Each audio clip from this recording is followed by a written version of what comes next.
नमस्कार, मैं डॉक्टर गोपा चक्रवर्ती मेरे चैनल पे आपका स्वागत करती हूँ। ये अलग अलग आरोह अवरोह पकड़ क्यों होता है? देखिए, ये जो हमारा शास्त्रीय संगीत है ये किसी एक ने नहीं बनाया है। बहुत सालों से इसके ऊपर रिसर्च हुआ है। बहुत पंडित लोग, मनीषी लोग, संगीतकार लोग इसके ऊपर रिसर्च करके एक शेप दिया है, मतलब एक नतीजे पे पहुंचे हैं। अब कुछ बातें ऐसे होती है कि जिसको कोई चेंज नहीं कर सकता, और कुछ बातें ऐसे होती है कि थोड़ा समय के साथ या स्टेट के हिसाब से, गुरु के हिसाब से, घराना के हिसाब से चेंज हो जाता है। अब घराना के बारे में तो आपको पता ही होगा कि अलग अलग घराना में अलग अलग स्टाइल होता है।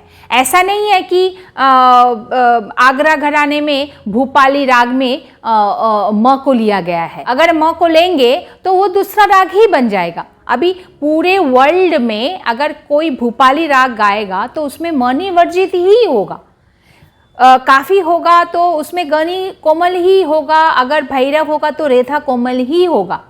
ये एक लेआउट है, मतलब इसके ऊपर किसी का बस नहीं चलेगा, मतलब कोई इसके ऊपर कैंची नहीं चलाएंगे। लेकिन कुछ बातें ऐसे होती है कि वो घराना से घराना या टीचर से टीचर या स्टेट से स्टेट थोड़ा डिफर होता है। ठीक वही है आरोह अवरोह पकड़ में। आपने देखे होंगे कि कुछ ऐसे डेफिनेशन, जैसे मानो साइंस को ले लीजिए या मैथमेटिक्स को ले लीजिए या कोई और सब्जेक्ट को ले लीजिए, वो जो टॉपिक है, मानो एक पर्टिकुलर टॉपिक को अलग अलग लोगों ने अलग अलग तरीके से बनाया है। डेफिनेशन जो डिफाइन किया है वो अलग अलग तरीके से डिफाइन किया है। उनका लैंग्वेज थोड़ा सा बदल गया है, लिखने का तरीका बदल गया है, और उनको समझाने का तरीका बदल जाता है। तो बात वही रहता है, टॉपिक वही रहता है, लेकिन उसका आसपास में वो थोड़ा घूमता रहता है और उसका लैंग्वेज भी थोड़ा चेंज होता है। वही बात है हमारे आरोह अवरोह पकड़ में भी। जैसे मानो कि भोपाली में सा रे ग प ध सा ध प ग रे सा। अगर किसी को ऐसा लगा कि भाई नहीं, मैं सा रे ग प ध सा, मतलब अगर कोई रे को 2 बार लिया या थोड़ा सा ध को मतलब हालांकि ऐसा नहीं कर सकते, लेकिन थोड़ा सा ध पहले सा लिया, उसके बाद ध लिया, फिर सा लिया, थोड़ा चेंज हो सकता है। और पकड़ में तो बहुत चेंज होता है। अगर आप देखेंगे जो सीधा राग है, जैसे मानिए कि भूपाली दुर्गा, ये थोड़ा सीधा राग है। थोड़ा कॉम्प्लिकेटेड जो राग होते हैं, जैसे केदार है, हमीर है, जैसे कामोद है, या जय जयंती है, पूर्वाधनश्री है, ऐसे सब राग में जिसमें थोड़ा सा वक्र आता है, स्वरों को ले सकते हैं, तो उसमें वो छूट लेते हैं। वो अपने तरीके से थोड़ा सा चेंज करके उनके हिसाब से वो बनाते हैं, गाते हैं।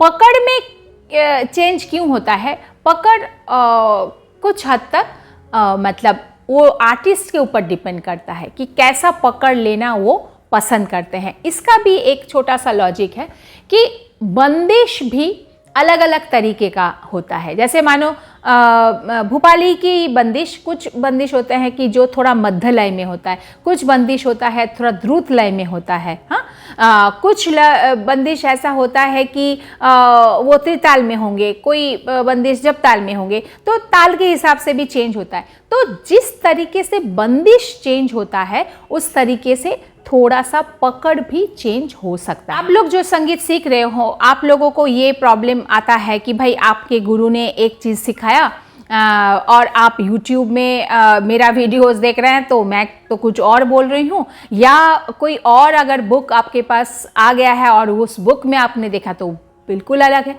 तो आप तो बहुत कंफ्यूज हो जाएंगे, भाई कौन सा लें। तो अब पहला प्रेफरेंस मैं ये दूंगी कि आपके जो गुरु हैं उनको आप फॉलो कीजिए। देखिए, वो कहते हैं ना कि so many कुक्स spoil the dinner, तो वो होता है कि भाई आप बहुत ज़्यादा लोगों से कनेक्ट होंगे, मतलब एक सब्जेक्ट को लेके अगर एक सीखने की जो आपका दिशा है, तो आप बहुत ज़्यादा कंफ्यूज मत होइए।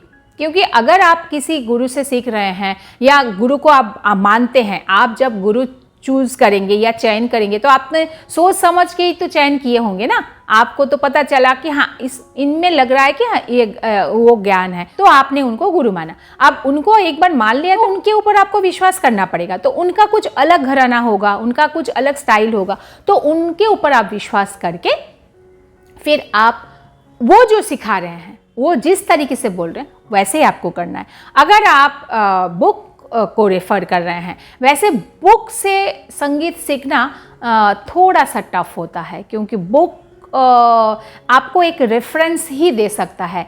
गायन पद्धति या जो गुरुमुखी शिक्षा बोलते हैं कि गुरु के मुख से जो निकलता है उसको सुन के गाना, वो नहीं हो पाता है बुक से। हाँ, इतना हो पाता है कि भाई कभी आलाप तान आपने देख लिया, आलाप तान आपको मिल गया, या आरोह अवरोह पकड़, या कुछ परिचय आपने उसमें से कर लिया, वो सब हो सकता है। लेकिन गाने का जो विधि है वो आप बुक से ना करें तो ज़्यादा अच्छा है। तो इस तरीके से आप देखेंगे कि आरोह अवरोह कभी कभी चेंज होता है, मतलब ज़्यादातर वक्र जो राग होते हैं उस पर तो चेंज होता ही है या हो सकता है।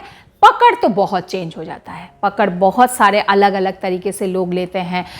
मतलब कभी कभी मैंने भी कुछ पकड़ मैंने भी चेंज कर लिया, क्योंकि मेरे जो गुरु सिखाए थे पकड़, कभी कभी ऐसा होता है कि वो पकड़ के साथ ना बंदिश मैच नहीं कर रहा है। मतलब पकड़ हम गा रहे हैं लेकिन बंदिश कुछ और ही तरफ जा रहा है, तो मज़ा नहीं आ रहा। तो फिर मैंने थोड़ा सा उसको चेंज करके मेरे पास जो बंदिश है उस तरीके से मैंने पकड़ को सजाया है, तो उसमें कोई गुनाह नहीं है। अगर आप उस पकड़ में या आरोह अवरोह में जो राग का रूप है, राग का जो शास्त्र है, उसको अगर आप हानि नहीं करेंगे, उसको अगर आप लंघन नहीं करेंगे, उसको अगर आप इग्नोर नहीं करेंगे, उसको मानते हुए अगर आप आरोह अवरोह को या आपका पकड़ को थोड़ा सा चेंज करते हैं गाने के हिसाब से, उसमें कोई हानि नहीं है। आपको कोई बोल भी नहीं पाएगा कि भाई आपने इसको क्यों चेंज किया। आरोह अवरोह को चेंज करने के पहले आपको काफ़ी मतलब ज्ञान होना ज़रूरी है, क्योंकि आरोह अवरोह के ऊपर पूरा राग का एक लेआउट निर्भर करता है। कभी कभी अगर आप मानो कि भोपाली में बार बार आप ध ध गा रहे हैं तो वो देश का राग बन जाएगा, तो उतना आपको नॉलेज होना चाहिए। अगर आप भोपाली को कुछ चेंज कर रहे हैं तो आपको देशकार का नॉलेज होना चाहिए, आपको शुद्ध कल्याण का नॉलेज होना चाहिए, तब जाके आप भोपाली को चेंज कर सकते हैं। इसलिए थोड़ा सा ज्ञान लेके ये सब जोखम वाली काम आप मत करने जाइए। आपको जो जो सिखाया जा रहा है वही सीखिए। अगर उतना तक भी आप सीख लें ना तो भी काफ़ी है। तो मुझे लग रहा है कि ये वीडियो आपको काम आएगा, और जो लोग सीख रहे हैं, जो लोग मेरे वीडियोस देखते आ रहे हैं, तो उनको काफ़ी फ़ायदा होगा। अगर आपको अच्छा लग रहा है और आप कुछ सीख पा रहे हैं तो कंजूसी किस बात की, उंगली घुमाइए और कमेंट कर दीजिए और लाइक शेयर कीजिए। आपके जो फ्रेंड सर्कल है जिन्होंने भी संगीत को समझने लगे हैं या समझते हैं, उनके साथ शेयर कर दीजिए। कुछ उल्टा सीधा सुने उससे अच्छा कि कुछ अच्छा चीज़ सुने, अगर आपको लगता है कि मेरा जो कहना है वो अच्छा है। और सब्सक्राइब अगर नहीं किया है तो कर दीजिए, क्योंकि ऐसा ही वीडियोस तो मैं लाती हूँ। मिलते हैं नेक्स्ट वीडियो में। नमस्कार।